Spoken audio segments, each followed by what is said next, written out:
यहाँ पर पुष्पा अनु के अष्टमी वाले दिन होने वाली घटनाओं और कुमकुम लगाने की वजह के बारे में बता रही होती है।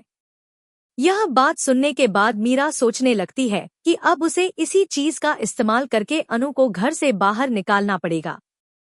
मीरा अनु के साथ असल में क्या होता है यह जानने की कोशिश करने लगती है, क्योंकि पुष्पा ने उसके सामने ही ये बातें कह दी हैं।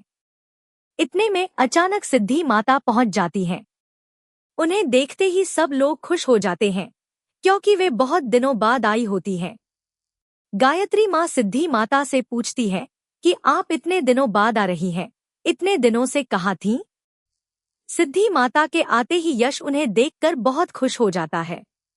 वह दौड़कर सिद्धि माता से मिलने पहुंच जाता है।